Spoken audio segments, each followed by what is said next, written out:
Huwag mong akalain na nakahanap ka na ng tunay na pamilya. Sa huli, ibang tao lang sila. Ang mga salitang iyon ay ang desperadong sigaw ng isang ina na nag-aalala para sa kaligayahan ng kanyang pinakamamahal na anak. Sa loob ng 3 taon, buong puso niyang tinutulan ang pagpunta ng kanyang anak sa Pilipinas. Ngunit dahil sa kasal ng isang kaibigan, pumayag siyang bumisita ang anak sa loob lamang ng 1 linggo. Ang reaksyon ng inang ito nang tumapak sa lupain ng Pilipinas ay higit pa sa inaasahan ni Lucia.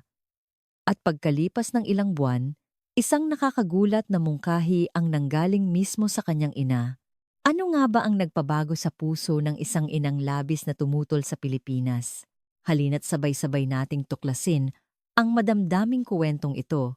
Ako si Lucia, isang 26 taong gulang na babae, isinilang at lumaki sa Barcelona, Espanya. Kapag binalikan ko ang nakaraan, napagtatanto kong nabuhay ako sa isang napakapasibo at nakakasakal na pamumuhay. Takot akong sumubok ng mga bagong bagay, kaya't paulit-ulit lang ang bawat araw ko.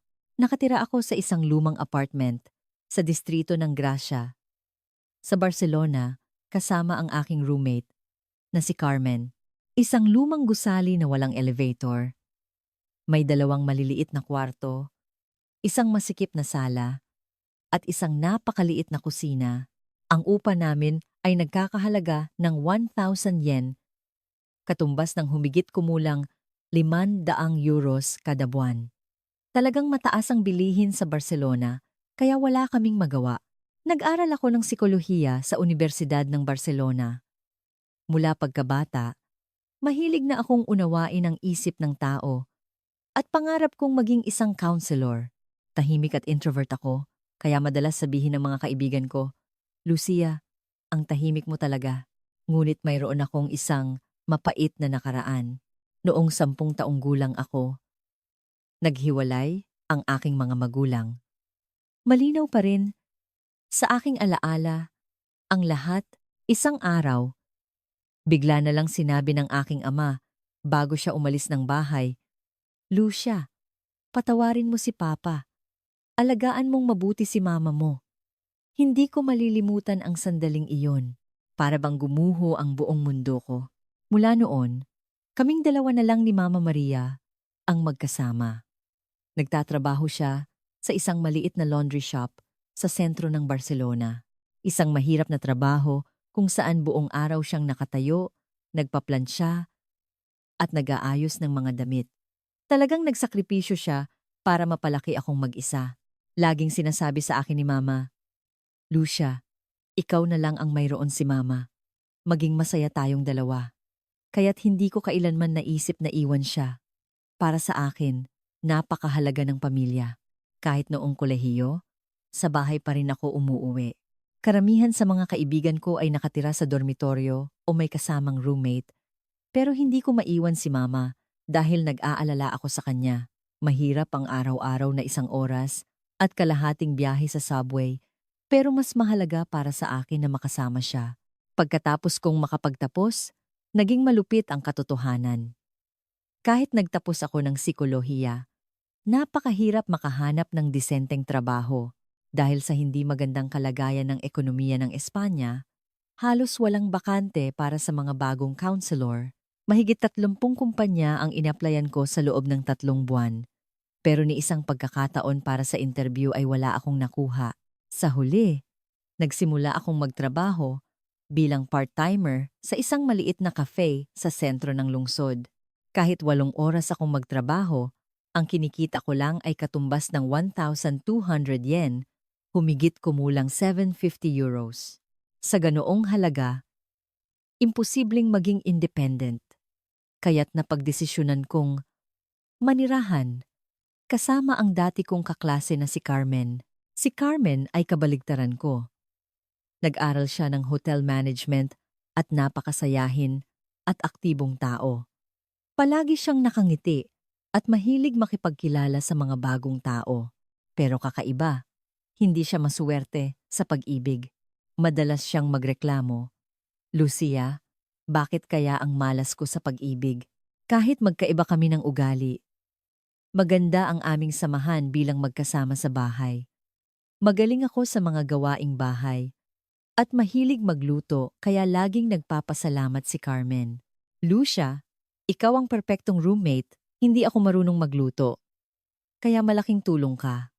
Ang aming maliit na kasiyahan ay ang maghapunan ng sabay tuwing gabi at magkuwentuhan tungkol sa mga nangyari sa aming araw. Ikinukwento ni Carmen ang mga nakakatawang customer sa hotel, habang ako naman ay nagkukuwento tungkol sa mga taong nakikilala ko sa cafe. Isang araw, naging napakahirap para sa akin. May dumating na pamilyang turistang Pranses sa cafe at nagkamali ako sa paggawa ng kape nila. Nakatanggap ako ng reklamo at pinagalitan ako ng manager. Lucia, mag-ingat ka naman. Sobrang lungkot ko noon. Pag-uwi ko sa bahay, habang nagkukuwento ako kay Carmen, napabuntong hininga ako. Ganito na lang ba talaga ang buhay ko? Hanggang kailan ako magtitiis sa ganitong part-time job? Sinubukan akong aliwin ni Carmen sa pamamagitan ng paghahanap ng mga nakakatawang video sa kanyang smartphone. At bigla, Lucia! Ang galing nito! Tignan mo! Ipinakita niya sa akin ang screen ng kanyang telepono. Ang sandaling iyon ang nagpabago sa takbo ng buhay ko. Sa screen, may isang babaeng Espanyola na halos kaedad namin. Pero ang lugar sa likod niya ay hindi pamilyar sa akin. May mga signboard na nakasulat sa Tagalog at napapalibutan siya ng mga Asyano. Kumusta? Ako si Sofia, mula sa Madrid. Ngayon, ipapakita ko sa inyo ang aking pang-araw-araw na buhay dito sa Pilipinas bilang isang working holiday visa holder. Nagsalita ang babae sa Tagalog. Medyo may punto pa ang kanyang pagsasalita, pero napakagaling na niya. Si Sofia ay nagtatrabaho bilang isang barista sa isang cafe malapit sa Bonifacio Global City, BGC, sa Maynila. Ngunit ang ekspresyon niya ay punong-puno ng kaligayahan. Ibang-iba sa ambiyanse ng part-time job namin sa Barcelona. Ang mas lalong ikinagulat ko ay ang sumunod na eksena. Sa gitna ng video, lumitaw ang kanyang Pilipinong nobyo. Kitang-kita kung gaano niya kamahal at inaalagaan ang babae.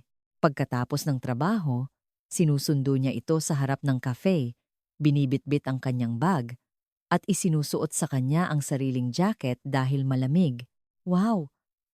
Sana all! May ganyang boyfriend! Bulong ni Carmen. Ganoon din ang naramdaman ko. Ngunit ang talagang ikinagulat ko ay ang sumunod na tagpo. Ipinakita sa video na kumakain si Sofia kasama ang pamilya ng kanyang nobyo. Napakainit ng pagtanggap sa kanya ng mga magulang nito. Kahit hindi sila gaanong magkaintindihan sa wika, itinuring nila siyang parang tunay na kapamilya. Tingnan mo, Lucia. Mukhang napakabait ng mga Pilipino kahit sa mga dayuhan, sabi ni Carmen. Ang pinaka nagustuhan ko ay ang samahan ng pamilya. Mukha silang napakasaya at malapit sa isa't isa. Iyon ang uri ng mainit na pamilyang pinapangarap ko mula pa noong bata ako. Nang gabing iyon, nagpuyat kami sa pag-aaral tungkol sa Pilipinas. Nalaman namin na ang mga Espanyol pala ay maaaring mag-working holiday sa Pilipinas sa loob ng 1 taon. Ang age limit ay hanggang 30 taong gulang, kaya may pagkakataon pa kami. Lucia, mukhang masarap din ang mga pagkain sa Pilipinas. At saka, napakagalang daw ng mga Pilipino. Excited na sabi ni Carmen. Unti-unti, nagkaroon din ako ng interes. Lalo na ang kultura ng pamilyang Pilipino ang nakaakit sa akin. Narinig kong napakalaki ng respeto nila sa mga magulang at pinahahalagahan ang pamilya. Mas mababa rin daw ang divorce rate doon kumpara sa Espanya. Pero biglang nagbigay ng nakakagulat na mungkahi si Carmen. Lucia, paano kung pumunta talaga tayo sa Pilipinas? Talagang nagulat ako. Bagamat sanay na akong marinig ang mga adventurous na ideya mula kay Carmen, hindi ko inakalang isasama niya ako sa plano. Seryoso ka ba? Maingat kong tanong. Oo, sa totoo lang, kung mananatili tayo rito, Hindi natin alam kung kailan aangat ang buhay natin. Pakiramdam ko, may mga bagong oportunidad sa Pilipinas. Sa loob-loob ko, lubos akong sumasang-ayon. Bilang isang 26 taong gulang na babae sa Barcelona na nagtatrabaho bilang part-timer at nakatira kasama ng roommate, nakakaramdam ako ng pagkakasakal, lalo na't walang kasiguraduhan ang aking hinaharap. Mula sa araw na iyon, sinimulan namin ang seryosong paghahanda para sa aming pagpunta sa Pilipinas. Nagsimula kaming mag-aral ng Tagalog online. Sa simula, napakahirap. Ibang-iba ang alpabeto, pero sa araw-araw na pag-aaral ng 2 oras, unti-unti kaming natuto dahil masipag ako. Sinaliksik ko ang lahat kultura ng Pilipinas, mga pagkain, at maging ang relasyon sa pamilya. Carmen, sa Pilipinas pala, napakalaki ng paggalang sa mga magulang. Parang sa atin din. Ilang buwan kaming nag-aral ng Tagalog at nag-ipon ng pera habang dahan-dahang binubuo ang aming plano. Pero may isang malaking problema. Ang pagsasabi nito kay Mama, inaasahan niyang magtatrabaho ako malapit sa bahay pagkatapos kong makapagtapos. Lucia, ikaw na lang ang mayroon si Mama, kaya huwag kang masyadong lalayo. Natatakot akong sabihin sa kanya na pupunta ako sa Pilipinas. Ngunit kailangan kong sabihin, dumating ang araw na yon. Isang linggo ng gabi, habang naghahapunan kami ni Mama, lakas loob akong nagsalita. Ma, may sasabihin po ako. Nanginginig ang boses ko. Ma, pupunta po ako sa Pilipinas. Sa sandaling binitawan ko ang mga salitang iyon, tumigil ang tinidor ni Mama. Tinitigan niya ako at nagtanong, anong sabi mo? Gusto kong mag-working holiday sa Pilipinas. 1 taon lang po, nanginginig kong paliwanag. Ang sumunod niyang reaksyon ay inaasahan ko na. Lucia, nababaliw ka na ba? Alam mo ba kung nasaan ang Pilipinas? Anong gagawin mo sa malayong lugar na yon? Sigaw niya, pero buo na ang desisyon ko.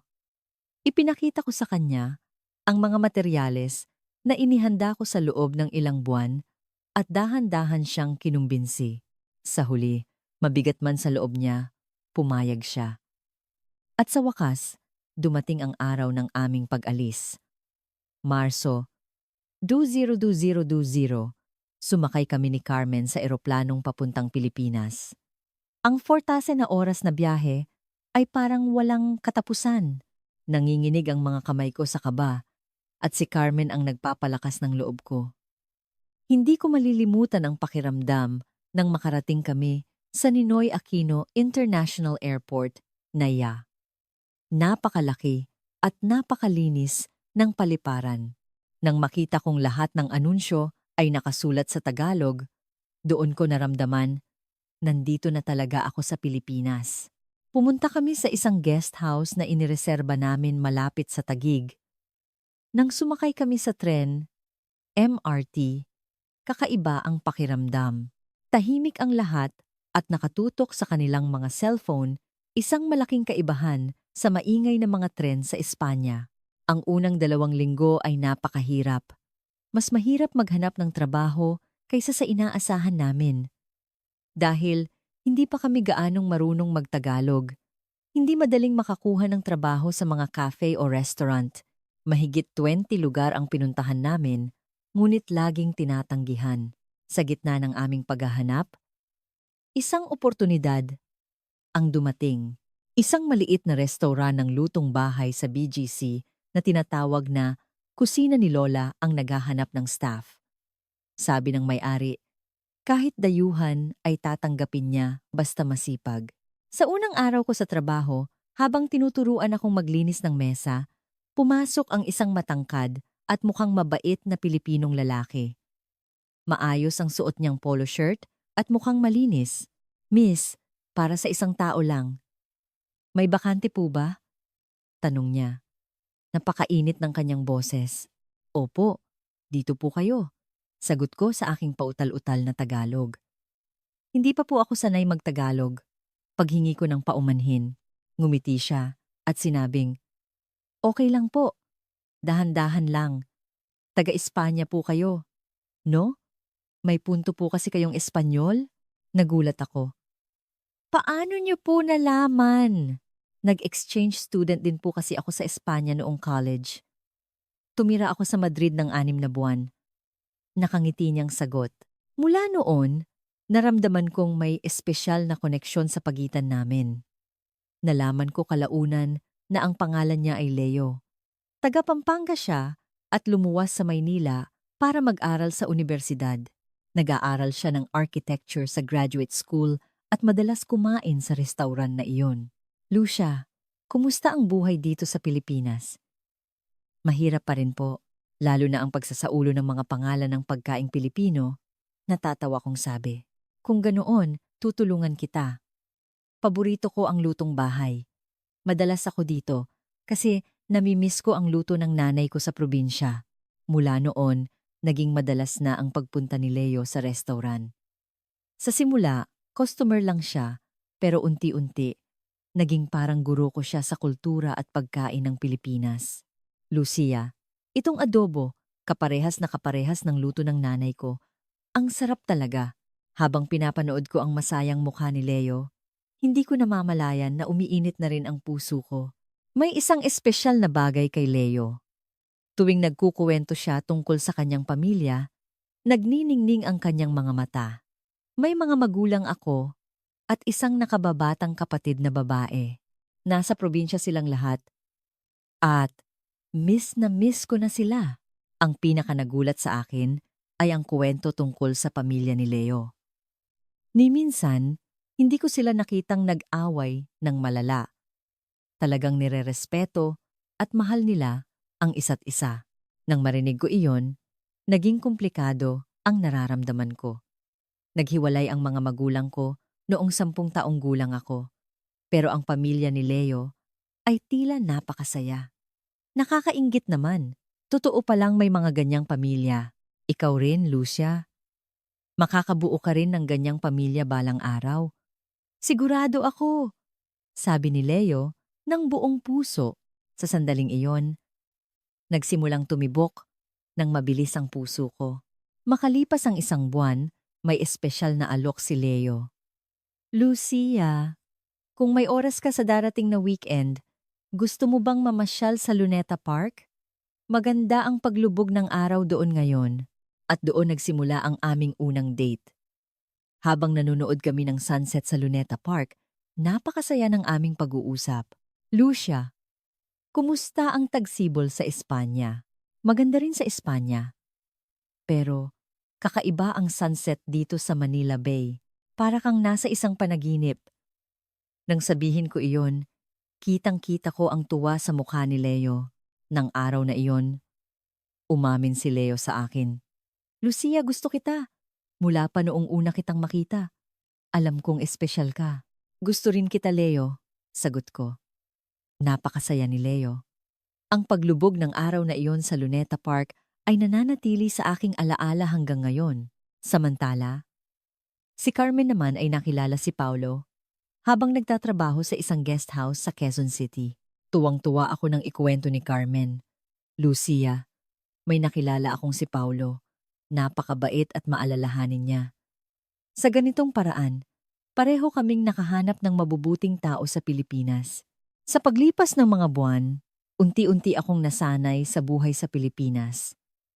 Gumaling ako sa Tagalog, natutunan kong mahalin ang mga pagkaing Pilipino, at naging napakahalaga sa akin ang oras na kasama si Leo. Itinuro rin sa akin ni Leo ang mga tradisyonal na kultura ng Pilipinas. Lucia, sa weekend, pumunta tayo sa Intramuros. Magrenta tayo ng barot saya at isuot mo. Kakaiba ang pakiramdam na maglakad sa Intramuros habang suot ang barot saya. Leo, ang ganda ng damit na ito. Hindi ko alam na ganito pala kaganda ang kultura ng Pilipinas. Ang ganda mo sa suot mo, Lucia.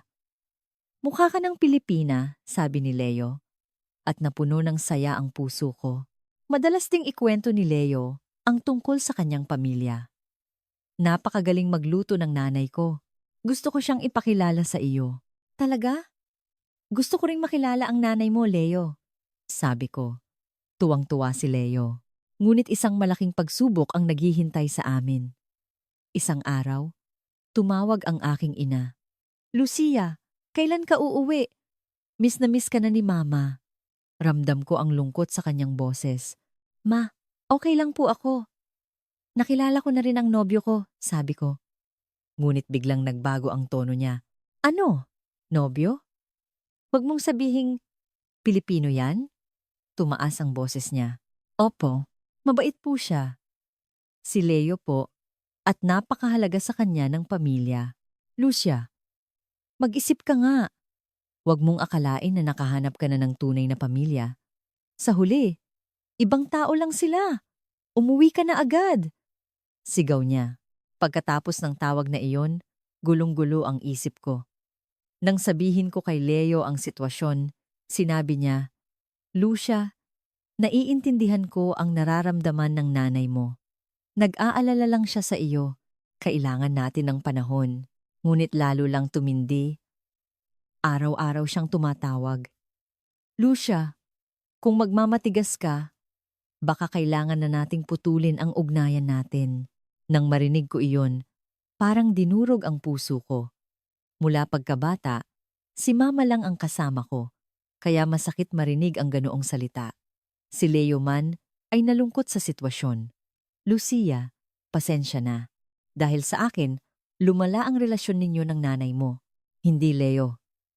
Hindi mo kasalanan. Maiintindihan din tayo ni Mama balang araw. Sabi ko, pero sa totoo lang, hindi ako sigurado. Sa gitna ng lahat, isang nakakagulat na balita ang dumating. Masama raw ang pakiramdam ni Mama. Tumataas ang presyon niya dahil sa stress. Lucia, na-ospital si Mama mo. Dahil sa'yo, sobrang stress niya. Sabi ng tita ko sa telepono, para akong pinagsakluban ng langit at lupa. Nang gabing iyon, nagkaroon kami ng huling pag-uusap ni Leo. Leo, pasensya na. Kailangan ko nang bumalik sa Espanya. Mas mahalaga ang nanay mo, Lucia. Maging mabuting anak ka. Maghihintay ako. Nang sabihin iyon ni Leo, habang pinipigilan ang kanyang luha, pagbalik ko sa Espanya, naging kulay abo ang aking mundo. Mula sa sandaling lumapag ako sa airport ng Barcelona, lahat ay tila walang kulay. Sinalubong ako ni Mama, pero halatang pumayat siya. Lucia, anak, miss na miss kita, sabi niya habang niyayakap ako. Ngunit ang puso ko ay hungkag. Gumaling na si Mama. Pero umiinom pa rin siya ng gamot sa high blood. Nag-alala ako sa iyo, Ma. Kaya ako umuwi, sabi ko. Oo, anak. Ikaw talaga ang anak ko. Kalimutan mo na ang Pilipinas at magsimula ka ulit dito. Ngunit hindi ganoon kadali ang magsimulang muli. Bumalik ako sa dati kong trabaho sa cafe at walang nagbago. Parehong mga customer, parehong menu, parehong araw-araw na gawain. 8 oras na paggawa ng kape, pag-uwi, hapunan kasama si Mama, manonood ng TV at matutulog. Ang pinakamahirap ay ang alaala ni Leo. Gabi-gabi bago matulog, naaalala ko ang sunset sa Luneta Park, ang karanasan sa Intramuros, at ang mainit na sandali sa kusina ni Lola. Mas mahalaga ang nanay mo. Maghihintay ako. Ang huling sinabi niya ay patuloy na umalingaw-ngaw sa aking isipan. Sa unang ilang linggo, nag-uusap pa kami sa chat. Lucia, kumusta ka na? Okay na ba ang nanay mo? Tanong ni Leo. Okay lang, ang tanging sagot ko, pero sa paglipas ng panahon, dumalang ang aming komunikasyon. Busy ako, kailangan kong isaalang-alang ang damdamin ni Mama, at higit sa lahat, masakit sa dibdib tuwing nag-uusap kami. Tila napansin ni Mama na namimiss ko ang Pilipinas. Lucia, kalimutan mo na yon. Ito ang tahanan mo. Tumango lang ako, pero sa loob ko, nagtatanong ako, ito nga ba talaga? Makalipas ang 3 buwan, lubos na akong nalungkot. Nag-aalala ang mga kaibigan ko. Lucia, ang tahimik mo lately. May problema ba? Pero mahirap ipaliwanag. Kung ikukuwento ko ang karanasan ko sa Pilipinas, Baka isipin lang nilang isa lang itong travel romance. Pero kabaligtaran ang balita mula kay Carmen. Sa mga litratong pinopost niya sa Instagram, mukha siyang napakasaya. Naglalakbay sila ni Paulo sa iba't ibang lugar sa Pilipinas. Nag-aaral magluto ng pagkaing Pilipino at nakilala na niya ang mga magulang ni Paulo. Ang talagang ikinagulat ko ay ang litrato kung saan bumisita ang mga magulang ni Carmen sa Pilipinas. Ikinuwento niya ang detalye sa telepono. Paano nangyari yon? Curious kong tanong. Si Paulo ang nagplano ng lahat. Ipinakita niya ang kalinisan at kaligtasan ng Maynila. Pinaranas niya sa kanila ang tradisyonal na kultura. At higit sa lahat, ipinakita niya kung gaano niya ako kamahal. Habang nakikinig ako kay Carmen, nakaramdam ako ng inggit. Anong sabi ng papa at mama mo? Sabi ni papa. Carmen, mukhang mabuting tao ang lalaking ito. Kitang-kita ko kung gaano kanya kamahal. Sabi naman ni mama, hindi ko akalain na ganito pala kagalang ang mga Pilipino. Habang naririnig ko iyon, sumikip ang dibdib ko. Bakit hindi ko ginawa ang ganoong pagkakataon? Bakit hindi ko sinubukang kumbinsihin si mama at sumuko na lang ako agad? Makalipas ang 6 na buwan, isang balita ang tuluyang nagpabagsak sa akin. Ipinamalita ni Carmen na engaged na sila ni Paulo. Lucia, engaged na ako. Sa susunod na tagsibol, magpapakasal kami sa Pilipinas. Binati ko siya, pero nang gabing iyon, umiyak ako ng umiyak. Ipinaglaban ni Carmen ang kanyang pag-ibig. Pero bakit ako sumuko ng ganito kadali? Isang araw, nakatanggap ako ng hindi inaasahang mensahe. Mula ito kay Ana, ang katrabaho ko sa Pilipinas. Lucia, miss ka na namin dito. Iba na ang atmosphere sa kusina ni Lola mula nang umalis ka. Nang mabasa ko ang mensaheng iyon, bumuhos ang aking luha. Nagbalik lahat ng alaala ko sa Pilipinas. Si Ana, ang may-ari, ang mga suking lola, at higit sa lahat, ang mainit na ngiti ni Leo. Lakas loob akong nagtanong kay Ana. Si Leo, kumusta siya? Si Leo, pumupunta pa rin dito minsan. Umuupo siya mag-isa sa pwesto mo, kumakain ng adobo, tapos aalis. Mukhang miss na miss ka na niya. Nang marinig ko iyon, parang may kung anong tumusok sa puso ko. Hindi ako makapaniwala na hinihintay pa rin ako ni Leo. Halos 2 taon at 8 buwan na ang lumipas mula nang bumalik ako sa Espanya. Nang gabing iyon, pagkatapos ng mahabang panahon, nagpadala ako ng mensahe kay Leo. Leo, kumusta? Nagulat ako nang agad siyang sumagot. Lucia, ang tagal na. Kumusta ka? Okay na ba ang nanay mo? Oo ma, medyo okay na siya. Si Leo, sa totoo lang, miss na kita. Sorry hindi ko dapat sinasabi to. Nang mabasa ko ang mensaheng iyon, umiyak ako ng husto. Nalaman kong pareho pala kaming nahihirapan. Mula noon, muli kaming nag-usap, pero hindi na kasing dalas ng dati. Maingat lang kaming nagkukumustahan. Lucia, kaya kong maghintay. Siguradong may paraan, sabi ni Leo. Ngunit mahirap ang katotohanan. Ayaw ni Mama na may koneksyon pa ako sa Pilipinas at ayaw ko rin siyang biguin. Lumipas ang 3 taon at dumating ang isang mapagpasyang sandali. Natanggap ko ang imbitasyon sa kasal ni Carmen. Lucia, kailangan mong dumating. Walang kwenta kung wala ka. Pakiusap ni Carmen. Nang sabihin ko kay Mama, tumutol siya sa simula. Lucia, kapag pumunta ka doon, maaalala mo lang ulit ang lalaking yon. Ma, si Carmen ang best friend ko. Kailangan kong pumunta sa kasal niya. 1 linggo lang po. Sa huli, pumayag din si Mama. Sige, pumunta ka at batiin mo ang kaibigan mo. Pero 1 linggo lang. Nanginginig ang kamay ko habang nagbubuk ng flight papuntang Pilipinas. At sa isip na maaaring makita ko ulit si Leo, bumilis ang tibok ng puso ko, sinabi ko kay Leo na pupunta ako sa Pilipinas.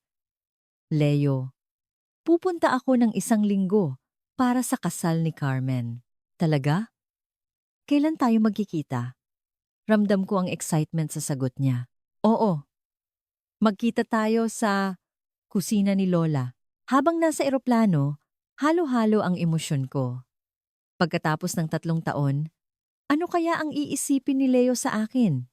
At anong desisyon ang dapat kong gawin? Ayokong mag-alala si Mama, pero ayoko ring isuko ang sarili kong kaligayahan. Nang makarating ako sa NAIA, habang nilalanghap ang pamilyar na hangin, naramdaman ko parang nakauwi na ako. Nakakatawa, di ba? Tahanan ko ang Barcelona, pero mas komportable ako sa Pilipinas. Nagulat ako nang makita ko si Carmen. Para siyang ibang tao. Puno ng kaligayahan ang kanyang mukha at napakagaling na niyang magtagalog. Lucia! Ang tagal kitang hinintay. Mahigpit niya akong niyakap. Nakilala ko rin si Paulo at napakabuti niyang tao. Kitang-kita kung gaano niya kamahal si Carmen. Lucia, lagi kang ikinukuwento sa akin ni Carmen. Masaya akong makilala ka. Napakadamdamin ng kasal. Ang pagtitinginan ni na Carmen at Paulo ay puno ng tunay na pagmamahal. Nandoon din ang mga magulang ni Carmen. At sa pagkakita ko sa kanilang masayang mukha, at dumating ang araw ng aming pagkikita ni Leo. Pagpasok ko sa kusina ni Lola, lahat ay pareho pa rin. Ang may-ari, si Ana, at ang pwesto kung saan ako laging umuupo. Nang pumasok si Leo, parang tumigil ang oras. Pagkatapos ng 3 taon, medyo pumayat siya, pero naroon pa rin ang kanyang mainit na ngiti. Lucia, miss na miss kita, marahan niyang sabi. Miss na miss din kita, sagot ko, at pareho kaming napaluha. Sa sandaling iyon, naintindihan ko kung ano ang tunay na kaligayahan at kung ano talaga ang gusto ko. Habang kumakain kami ng adobo, marami kaming napag-usapan. Kung paano namin pinalipas ang 3 taon, kung gaano namin na-miss ang isa't isa, at kung ano ang dapat naming gawin. Lucia, magtatapat ako. Hindi kita kayang isuko. Seryosong sabi ni Leo. Ako rin, pero nag-aalala ako kay Mama. Sagot ko. Hinawakan ni Leo ang kamay ko. Kung ganoon, humanap tayo ng ibang paraan. Pwede ko bang puntahan ang nanay mo? Nagulat ako sa sinabi niya. Pupunta ka talaga sa Espanya? Oo naman. Kung mahal mo ang isang tao, dapat mong gawin ang lahat, di ba? Seryoso ang tingin ni Leo. Pero sa praktikal na aspeto, mahirap iyon. Mayroon ng negatibong pananaw si Mama tungkol sa Pilipinas at baka mas lalo siyang masyak kung biglang darating si Leo. Nang humingi ako ng payo kay Carmen, nagbigay siya ng magandang ideya. Lucia, unti-unti mo munang kuwentuhan ng nanay mo ng magagandang bagay tungkol sa Pilipinas. Tapos, ipakita mo na nag-aaral si Leo ng Espanyol. Nag-aral ng Espanyol? Oo. Si Paulo rin, nag-aral siya ng Espanyol para sa mga magulang ko. Sobrang na-touch sila. Nang sabihin ko ito kay Leo, agad siyang pumayag. Magandang ideya. Mag-aaral ako ng Espanyol ngayon din para makapagpakilala ako sa nanay mo. Habang nasa eroplanong pabalik ng Espanya, marami akong naisip. Sa pagkakataong ito, hindi na ako susuko. Hahanap ako ng paraan para makumbinsi si Mama. Nang makita ko si Mama, maingat akong nagsalita. Ma, may nakilala po akong mabuting tao sa Pilipinas. Hay naku, Lucia. Yan na naman. Hindi po. Seryoso po ito ngayon. Gusto niyang pumunta rito sa Espanya para makilala ka. Nagulat si Mama. Ano? Nababaliw na ba siya? Opo. Nag-aaral na rin po siya ng Espanyol para makausap ka. Sa simula, hindi naniniwala si Mama.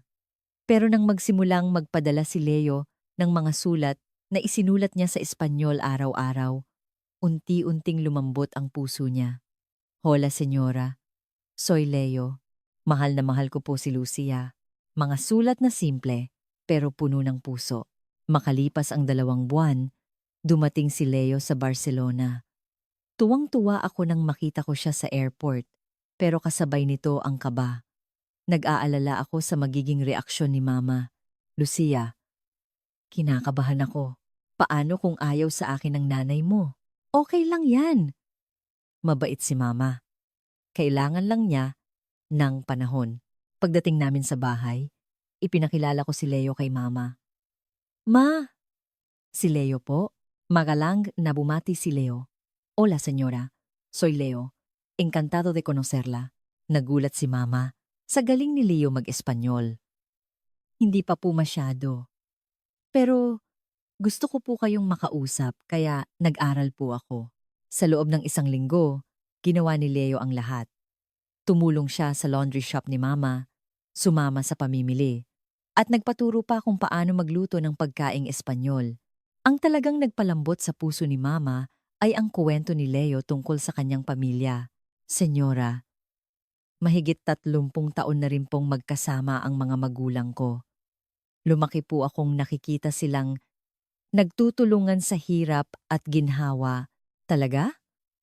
Ang mga kabataan ngayon, ang bilis maghiwalay.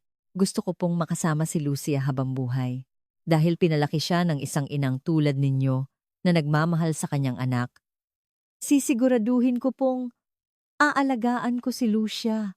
Nang marinig iyon, kitang-kita kong lumambot ang ekspresyon ni Mama. Ang pinaka-espesyal na sandali ay noong kaarawan ni Mama.